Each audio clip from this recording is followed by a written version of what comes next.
Hello प्यारे बच्चों, मजा आ रहा है जिंदगी का? फुल तैयारी चल रही है, प्रिपरेशन, पढ़ाई, मस्ती, क्लासेस। चलिए, बहुत अच्छा है। आज हम सेकंड पार्ट पढ़ेंगे कूलम्स लॉ का, जो कि अपना फर्स्ट चैप्टर का फोर्थ लेक्चर है, और कूलम्स लॉ को आगे बढ़ाएंगे। हमने लास्ट लेक्चर में कूलम्स लॉ समझ लिया था, वेक्टर फॉर्म ऑफ लॉ समझ लिया था। अब हम चालू करेंगे लिमिटेशंस से। अब लिमिटेशंस का क्या मतलब है सर? कूलम्स लॉ में किसने लिमिटेशन लगा दी? भैया, लिमिटेशन का मतलब है कि कूलम लॉ हर जगह एप्लीकेबल नहीं होता है। ठीक है, कूलम लॉ एप्लीकेबल कहाँ कहाँ पर है ये भी हमें पता होना चाहिए, और उन्हीं चीज़ों को अपन लिमिटेशंस में पढ़ेंगे। देखिए, Coulomb's law is applicable only for point charges and charges at rest. मतलब पहली चीज, पॉइंट चार्जेस होने चाहिए। पॉइंट चार्जेस होने का क्या मतलब है? देखिए, आपने मोशन इन स्ट्रेट लाइन पढ़ा होगा, मोशन पढ़ा होगा, वहां पे एक टर्म पढ़ी होगी कभी, पॉइंट ऑब्जेक्ट। ठीक है ना? तो जल्दी से क्विकली समझा देता हूँ पॉइंट ऑब्जेक्ट का फंडा क्या है। पॉइंट ऑब्जेक्ट का क्या मतलब है? पॉइंट ऑब्जेक्ट का मतलब है किसी भी ऑब्जेक्ट को अपन पॉइंट कंसिडर कब करते हैं? जब उसका खुद का साइज दोनों ऑब्जेक्ट्स जो रखे हैं उनके बीच के डिस्टेंस से बहुत बहुत बहुत कम हो, तो हम उस ऑब्जेक्ट को पॉइंट ऑब्जेक्ट कंसिडर कर लेते हैं। ठीक है, तो कूलम्स लॉ किस पे लगेगा? पॉइंट ऑब्जेक्ट्स पे लगेगा। पॉइंट चार्ज जिस पे लगेगा, ऐसे ऑब्जेक्ट्स पे लगेगा जो कि बहुत दूर है एक दूसरे से, उनके रेडियस या उनके साइज के कंपैरिजन में, और वो रेस्ट पे होने चाहिए। भैया, इलेक्ट्रोस्टैटिक्स पढ़ रहे हैं। इलेक्ट्रोस्टैटिक्स मतलब charges at rest, charge objects rest पर होंगे। और दूसरा क्या है? Coulomb's law can only be applied for the cases in which inverse square law is applicable. Inverse square law क्या है? कि जो फोर्स लगेगी वो दोनों चार्जेस के बीच के डिस्टेंस के स्क्वायर के इनवर्सली प्रोपोर्शनल होगी। ठीक है साहब, ये भी समझ में आ गई बात। Law cannot be used directly to calculate charges on big planets. Obviously point objects की बात कर रहे हैं, तो बड़े बड़े planets के बीच के charges के बात यहाँ पर नहीं होगी। And it is difficult to implement it on irregular shape of objects. ये भी है भैया, लगा तो सकते हो कूलम्स लॉ इरेगुलर ऑब्जेक्ट्स पर, बट डिफिकल्ट है। ऐसे ऑब्जेक्ट्स जो सिमेट्रिकल हैं उन पर कूलम्स लॉ लगाना आसान है। क्यों है? क्योंकि देखिए, सेंट्रल फोर्स है। सेंट्रल फोर्स है तो सेंटर ऑफ मास से सेंटर ऑफ मास तक की जो लाइन है जो उसको जोड़ती है, उसी पर फोर्स लगेगी। अब यदि इरेगुलर ऑब्जेक्ट है जिसका centre of mass, centre position निकालना पॉसिबल नहीं है या फिर डिफिकल्ट है, तो कूलम्स लॉ लगाना भी डिफिकल्ट है। सेंटर ऑफ मास शब्द का प्रयोग इसलिए कर लिया है, 11वीं पढ़ चुके हैं सब, 11th में सबको पता है, रोटेशनल मोशन पढ़ा होगा, वहाँ पर अपन ने सेंटर ऑफ मास पढ़ा है। ठीक है, तो ये अपनी किसकी हो गई? कूलम्स लॉ की लिमिटेशंस हो गई। अब लास्ट लेक्चर में अपन ने एक टर्म यूज किया था, रिलेटिव परमिटिविटी। ठीक है ना? तो रिलेटिव परमिटिविटी क्या है वो भी समझ लेते हैं। देखिए भाई, रिलेटिव परमिटिविटी क्या है? रिलेटिव परमिटिविटी रेशियो है किसका? Force between two charges in air, vacuum या free space divided by force between the same charge in some medium at the same distance. मतलब ये दो चार्ज पकड़े, हवा में रखे, फोर्स निकाली, वैल्यू लिख ली, फिर इन दो चार्जों को हमने किसी और मीडियम में इतनी पे सेम चार्जेस को रख दिया और उसकी भी फोर्स निकाल ली। अब दोनों की फोर्स जब निकाल रहे हैं तो उनको जब डिवाइड करेंगे तो हमारे पास क्या आ जाएगा? एक टर्म आ जाएगी जिसको हम क्या बोल रहे हैं? रिलेटिव परमिटिविटी बोल रहे हैं। तो एफ ए और एफ मीडियम डाल दिया मैंने, एफ ए एयर को ले लिया है, फॉर्मूला डाल दिया है, यहाँ एप्सिलॉन नॉट लिख दिया है, यहाँ परमिटिविटी ऑफ द मीडियम लिख दिया है। घुसड़ घुसड़ करेंगे, इसको सॉल्व कर लेंगे। सॉल्व करा तो हमारे पास क्या आ गया? E M upon E naught, मतलब permittivity of that medium divided by permittivity of free space. ठीक है, तो फॉर्मूला क्या याद रखना है भाई? रिलेटिव परमिटिविटी क्या है? Force in vacuum upon force in that medium. Electrostatic force की बात हो रही है, which is also equal to permittivity of that particular medium divided by permittivity of the free space. ठीक है, ये बात समझ में आ गई। तो relative permittivity of free space क्या हुई भैया, मीडियम की जगह भी यही आ जाएगा, तो relative permittivity of free space कितनी हो जाएगी, 1 हो जाएगी। बहुत अच्छे। तो रिलेटिविटी जो है अपनी, परमिटिविटी जो है अपनी, रिलेटिव परमिटिविटी, वो फ्री स्पेस की क्या हो गई, 1 हो गई। ठीक है, रिलेटिव परमिटिविटी का फंडा समझ में आ गया। बहुत अच्छे। अब देखो, अब करेंगे हम कमाल। एक्चुअली होता क्या है, थ्योरी तो सबको बहुत अच्छे से समझ में आ जाती है, सब सवाल करते हैं ना सर, तो सवाल नहीं बनते, आंसर गलत होते हैं। तो चलो सवाल कर लिए जाएं। कुछ सवाल करते हैं, समझते हैं किस तरह के क्वेश्चन आते हैं। पहला सवाल, दिखने में ही डर लग रहा है सर, पता नहीं क्या क्या लिख दिया है ये तो रूट में, इतने सड़े सड़े ऑप्शन। भैया दिखने में डरावना लग रहा होगा, पढ़ो, ढंग से पढ़ो, समझ में आ जाएगा, बहुत आसान है। देखो बताता हूँ, मैं मदद करता हूँ, मैं हूँ। मूवी देखी है सबने, मैं हूं ना, मैं ही हूं वो मैं, समझ गए? सो समझो प्रॉब्लम क्या कह रही है। Two positive ions each carrying charge Q are separated by distance D। दो चार्ज हैं, आयन से मत डरना भैया, आयन भी तो चार्ज ही होता है। कैटायन एंड आयन केमिस्ट्री, हाँ वही वाले, पॉजिटिव नेगेटिव चार्ज। ठीक है, तो दो चार्ज हैं, दोनों पॉजिटिव हैं, Q है, चार्ज की वैल्यू दे दी है, डिस्टेंस कितना है बीच में, D है। फिर क्या बोलता है, if F is the force of repulsion between the ions. ये तो हमें भी पता है, सेम आया तो लाइक है तो रिपल्शन नहीं होगा। और फोर्स कितनी लग रही है, फोर्स लग रही है F, चार्ज है Q, डिस्टेंस है D। अब क्या कह रहा है, the number of electrons missing from each ion. अच्छा भैया, आयन में से कितने इलेक्ट्रॉन गायब हो गए, ये पता करने का है। ठीक है साहब, कर देंगे। विल बी व्हाट, इन तीनों में से क्या होगा। चलिए, गिवन क्या है। तो सबसे पहले जब आपको सवाल करना हो ना, क्या करना है, गिवन लिख लो। भैया हमें गिवन में दे रखा है कि Q1 कितना है, Q है, Q2 कितना है, भैया वो भी Q है, दोनों पॉजिटिव हैं। और क्या दे रखा है, R क्या दे रखा है भैया, हमें डिस्टेंस D दे रखा है, F E जो हमारी फोर्स होती थी वो हमें F दे रखा है। तो हमारे को तो सीधे सीधे कूलम्स लॉ का फॉर्मूला नजर आ रहा है। तो हम क्या लिख देते हैं भैया, हम लिख देते हैं F equals to K Q1 Q2 upon अपना R स्क्वायर, और इसकी जगह वैल्यू डाल देते हैं अपन, तो क्या हो जाएगा ये, के Q square upon D square. ये हो गई फोर्स की वैल्यू। ठीक है, निकालना क्या है भाई, ये तो देख लें। टू फाइंड, क्या निकालना है, टू फाइंड क्या करना है, नंबर ऑफ इलेक्ट्रॉन्स मिसिंग। अब n कहाँ आता है, कौन से फॉर्मूले में आता है, ज़्यादा दिमाग नहीं लगाना है, कौन से फॉर्मूले में आता है, q equals to plus minus n e, quantization वाला फॉर्मूला, पहला फॉर्मूला, सबसे आसान फॉर्मूला। तो n निकालना है, तो n क्या है, q अपॉन ई है क्या। तो q की वैल्यू यहां से निकाल दूं और वहां डाल दूं, खत्म सवाल। यहां से q की वैल्यू निकालते हैं। सर ये तो गजब कर दिया आपने, q स्क्वायर बराबर एफ डी स्क्वायर अपॉन के। ठीक है, अब क्या करें साहब, n निकालना है। अच्छा k भी तो है अपने पास, ये हाँ k है, तो k की वैल्यू भी डाल देते हैं यहाँ पे। चलिए k की वैल्यू भी डाल दें, तो 1/4 पाई एप्सिलॉन नॉट लिखेंगे तो ऊपर आ जाएगा 4 pi epsilon naught F D square. ये किसकी वैल्यू आ गई, क्यू स्क्वायर की। तो क्यू की वैल्यू क्या होएगी, अंडर रूट।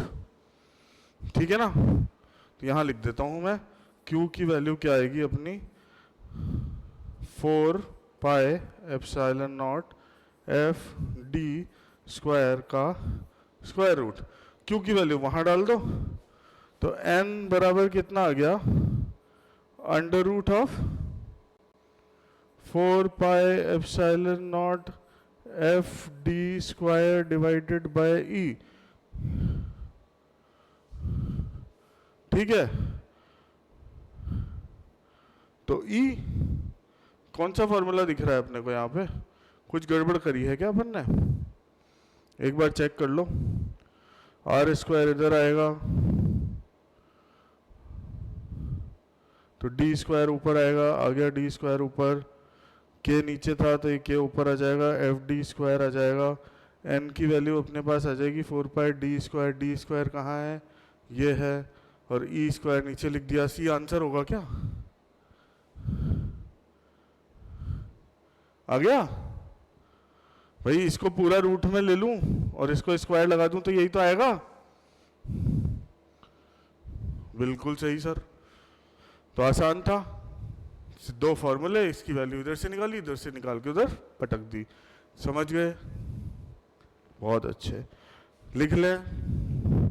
चलिए अगला क्वेश्चन थोड़ा सा और डरावना दे देता हूं, पर आपको करना क्या है, देखिए शांति से क्वेश्चन पढ़ो, समझो, गिवन लिखो, फॉर्मूला लिखो और सोचो, सोचो 1-2 सेकंड, आ जाए कर दो, नहीं आए आगे बढ़ो, टाइम वेस्ट नहीं करने का है। नीट का एग्जाम है, 1 मिनट में एक क्वेश्चन करोगे तो होगा, उससे भी कम में होगा, 50 सेकंड अपने को चाहिए बस, 40 सेकंड 50 सेकंड में एक क्वेश्चन हो जाना चाहिए।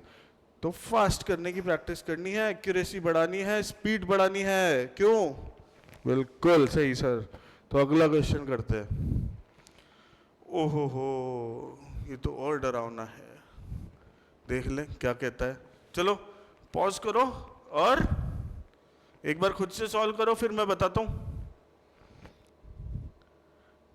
कर लिया, हो गया, बहुत अच्छा हो गया। तो एनएलएम लगेगा थोड़ा थोड़ा, चलिए मैं बताता हूं क्या कह रहा है। अ चार्ज कॉक ball of mass m is suspended by a light string in presence of a uniform electric field as shown in the figure when E दे रखा है, इलेक्ट्रिक फील्ड दे रखा है यहाँ पे, अच्छा electric field A I cap plus B J cap Newton per coulomb, और क्या दे रखा है, where A and B are positive constants, ठीक है बहुत अच्छी बात है, and the ball is in equilibrium at angle theta। हमें स्ट्रिंग की टेंशन निकालनी है। तो सर ये तो 11th पे पहुंच गए, आप टेंशन वेंशन की बातें कर रहे हो, टेंशन मत दिया करो बिल्कुल भी, भैया टेंशन दे नहीं रहे हैं अपन, टेंशन स्ट्रिंग को दे रहे हैं अपन, और वही निकालनी है अपने को। तो आसान है, समझो, ये हमारी बॉल है, बॉल का मास कितना है, बॉल का मास है m, तो भैया फोर्स नीचे की तरफ लगेगी, क्या लगेगी, mg, लग गई, बहुत अच्छा लग गई। अच्छा भाई, अब इलेक्ट्रिक फील्ड का डायरेक्शन इसने क्या दे रखा है, कुछ ऐसा, इसको मैं यहाँ पे बना देता हूँ तीर एक ऐसा, ये तीर बहुत तेज है, ई बना दिया यहाँ पे, ठीक है। अब ई को क्या करें अपन, कंपोनेंट में बांट देते हैं। कंपोनेंट कैसा बनेगा ई का, भैया एक कंपोनेंट तो सर इधर बनेगा, एक कंपोनेंट इधर बनेगा। ये कंपोनेंट कौन सा है, एक्स कंपोनेंट है सर, ये कौन सा है जी, वाई कंपोनेंट है सर। तो हमें क्या दे रखा है सर, दे रखा है आई, एक्स डायरेक्शन में हमें दे रखा है ए, वाई डायरेक्शन मतलब जे, जे डायरेक्शन में हमें क्या दे रखा है, बी, बहुत अच्छा सर। अब टेंशन किस पे लग रही है, स्ट्रिंग पे, ये है टेंशन, टेंशन को भी दो कंपोनेंट में बांट दो, एक इधर ले लो एक इधर ले लो। एंगल कौन सा है भैया, ये एंगल थीटा है, तो ये ऑल्टरनेट एंगल थीटा होगा। तो ये वाला जो एरो है ये क्या हो जाएगा अपना, टी कॉस थीटा, ये वाला arrow angle T sine theta, ठीक है, बिल्कुल समझ में आ गई बात। FBD बना लेते हैं फटाफट से। FBD क्या कह रहा है, FBD कह रहा है भैया सर ये इसी पे बना देते हैं, चलिए। ये क्या है, पॉइंट है, पॉइंट से इधर की तरफ हमारे पास कौन सी फोर्स है, force, electric field, electric field क्या होता है? फोर्स निकालोगे तो क्यू ई अपने को दे रखा है, क्यू लगा दो। चार्ज कितना है? चार्ज बॉल मान लो क्यू चार्ज है, ठीक है, तो यहाँ पे क्या आ गया? क्यू ए आ गया, यहाँ पे अपने क्यू बी आ गया। ये तो फोर्स इधर की हो गई। एक फोर्स नीचे लग रही है साहब एम जी, एक फोर्स अपने पास इधर लग रही है, ये क्या है? टी साइन थीटा लग रहा है सर। और इधर की तरफ ऊपर एक और फोर्स लग रही है सर, टी कॉस थीटा लग रही है। अब क्या करना है? दो इक्वेशन बनानी है और कमाल कर देना है, बिल्कुल निकल जाएगा टी। क्या करना है? देखो दो इक्वेशन बना के बताऊंगा, बस पूरा सॉल्व करूं? करते हैं, देखो कोशिश कर लेते हैं, मेरे को भी कम ही आता है। चलिए इन दोनों को जोड़ दो, mg के बराबर रख दो, तो मैं क्या लिखूंगा? T cos theta plus Q B equal to mg। Equation 1। Equation 2, T sine theta बराबर क्यू ए। इक्वेशन 2, दो इक्वेशन बन गई। अब क्या करें? Q की वैल्यू इससे निकाल लेते हैं। इससे क्या आ जाएगी? Q की value T sine theta upon A, और ये वैल्यू इसमें घुमा के यहाँ डाल देता हूँ। डाल दूँ तो क्या आएगा? देखो T cos theta plus T sine theta upon A, और यहाँ पर Q, ठीक है ना? ये मल्टीप्लाई में है, ये थीटा है, ठीक है। T कॉमन ले लूं, T कॉमन ले लिया साहब, इक्वल टू mg है, याद रखना, है ना? तो T कॉमन ले लिया तो cos थीटा प्लस, अच्छा इसके साथ b भी तो था, QB, तो यहाँ पे आ गया b sine theta into Q upon A, ठीक है, इक्वल्स टू mg। अब एलसीएम ले लो तो क्या आ जाएगा? a cos theta plus b sine theta, तो t equals to a cos theta plus b sine theta, A के साथ वाला क्यू, तो क्यू अपन ने क्यू तो हट ही गया था, सॉरी क्यू हट जाएगा यार, क्यू क्यों लिखे जा रहा हूँ, बताते भी नहीं हो आप मुझे। क्यू हट गया है, बी साइन थीटा,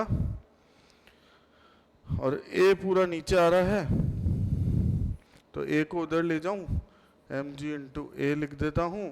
अब क्या करना है बताओ? इसको अपने को टी निकालना है, तो M G A upon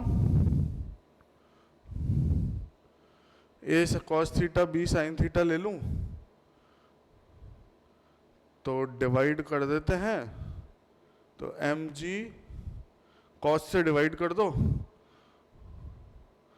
cos से डिवाइड कर देता हूं, तो टी बराबर मेरे पास क्या आ जाता है?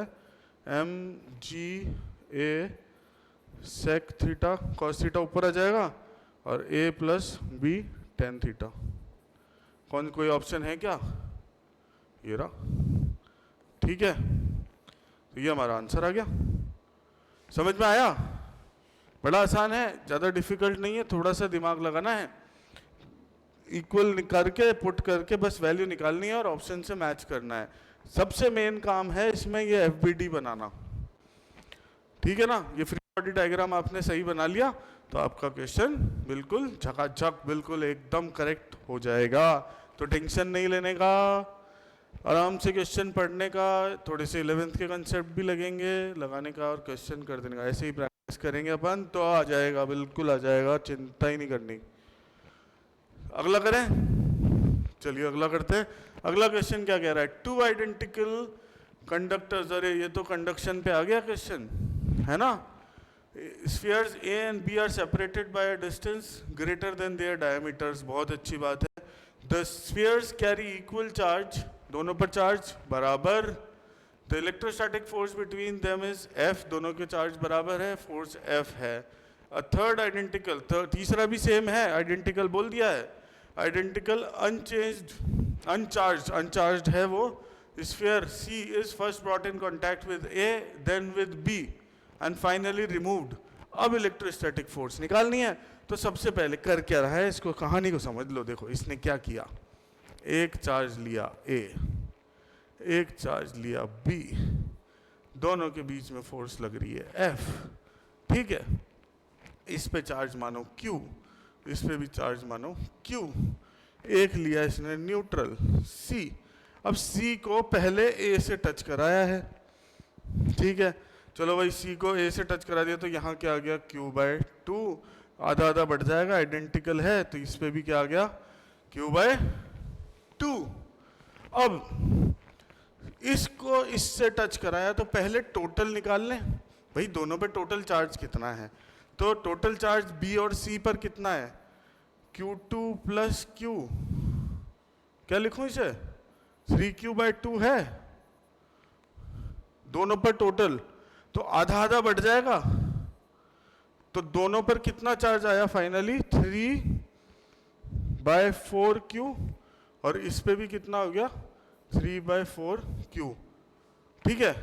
यहाँ तो अब इसको भूल जाओ, इस पर कितना चार्ज है Q/2, इस पे कितना चार्ज है 3/4Q। अब इसने क्या बोला, पहले कितनी फोर्स थी जब दोनों पे Q था, तो फोर्स कितनी लगी थी भाई, KQ²/R² लगी हुई थी। अब चार्ज क्या है, बदल गया है, तो अब F' बोल देता हूँ इसको मैं, F' कितना है Q1 कितना है Q/2, Q2 कितना है 3/4Q/R²। तो ये कितना हो गया, F' को मैं क्या लिख दूं, KQ²/R² 3/8 लिख दूं, और इसको F लिख दूं, तो F' कितना हो गया 3/8 ऑफ F। आंसर है क्या कोई, अरे मिल गया जी, हो गया, बिल्कुल समझ में आया सर, आसान था, है ना, कोई प्रॉब्लम। देखो कोई भी डाउट, शक, गिला, दुश्मनी, सिर दर्द, पेट दर्द, कुछ भी हो, कैसी भी प्रॉब्लम हो, इलाज किसके पास है, अरुण सर के पास। कोई सवाल ना है, कौन बताएगा, अरुण सर। तो चिंता नहीं करने का, और आराम से क्वेश्चन पढ़ने का, सारे क्वेश्चन होंगे बिल्कुल सही सही होंगे, फिजिक्स को हलवा बना देंगे, हलवा। आगे बढ़ो, अगला क्वेश्चन करें, चलिए। ओहो हो, कोऑर्डिनेट, कोऑर्डिनेट, हाँ जी, कुछ दिख रहा है, एक्स एक्सेस, वाई एक्सेस, डरने का नहीं। क्या कह रहा है, पढ़ते हैं। Two point charges Q1 and Q2 are placed on a x-axis at x1 = d and x2 = 2d. If the net force acting on a charge which is Q placed at x = 0 origin पर रखा है is 0, then Q1 is related to Q2 by। बहुत आसान, देखो क्या कहता है, graph बना लो, डर, ओहो ये भी डर गया है, चलिए मिटा देते हैं। तो अपन ने सीधा सीधा ग्राफ बना दिया, ये हमारा ओरिजिन हो गया। ओरिजिन को क्या बोल रहे हैं भैया, x = 0 है, ये अपना x = d मान लिया मैंने, ये x = 2d मान लिया, ये x एक्सिस है। तो यहाँ पर मैंने क्या रखा, बड़ा Q रख दिया, जैसा कि इसने बोला बड़ा Q रख दो। D1 पे मैंने क्या रख दिया Q1, और यहाँ पे रख दिया Q2। ऐसा ही कह रहा है, बिल्कुल ऐसा ही कह रहा है। अब क्या कह रहा है कि भैया Q1 ने 0 इस पे Q पे फोर्स लगाया, वो फोर्स, और Q2 ने इस पे जो फोर्स लगाया वो फोर्स, जो नेट फोर्स है वो 0 है। तो दोनों फोर्स क्या हैं, बराबर हैं, बिल्कुल बराबर हैं। तो नेट फोर्स 0 है, तो डायरेक्शन ऑपोजिट है, और मैग्नीट्यूड इक्वल है, तभी कैंसिल होके 0 हो गई, सिंपल सी बात है। तो चलो पहले Q1 की वजह से फोर्स निकाल लेते हैं, इसको मैं F1 बोल देता हूँ, और F1 क्यों बोलूँ, F ही बोल देता हूँ, क्योंकि है तो ये दोनों बराबर ही। तो एक F निकाला हमने Q1 की वजह से, तो क्या आया, Q1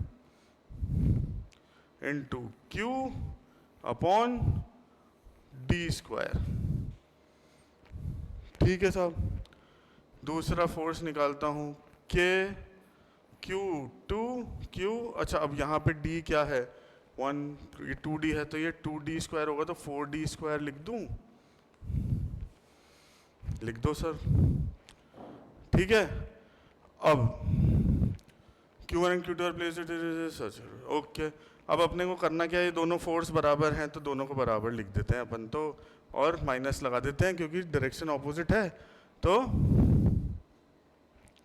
K Q1 Q upon D square equals to minus of K Q2 Q upon 4D square, Q से D square Q D square K क्या बचा, Q1 equals to minus of Q2 upon 4। कुछ है क्या ऐसा? अरे वाह, इससे आसान तो कुछ हो ही नहीं सकता, सीधे सीधे आंसर। समझ में आ गई बात? क्वेश्चन आया समझ में? आसान क्वेश्चन है, डरने नहीं है, बिल्कुल रख के देखो, जैसा बोल रहा है वैसा करते जाओ, फॉर्मूला वही है, कोई ज़्यादा डिफिकल्टी नहीं होती क्वेश्चन करने में। ठीक है, तो इसी तरह के क्वेश्चन आते हैं, बड़े आसान क्वेश्चन आते हैं, और क्वेश्चंस की प्रैक्टिस भी करेंगे। आज के लिए इतना ही है ना, बहुत ज़्यादा हो गया होगा?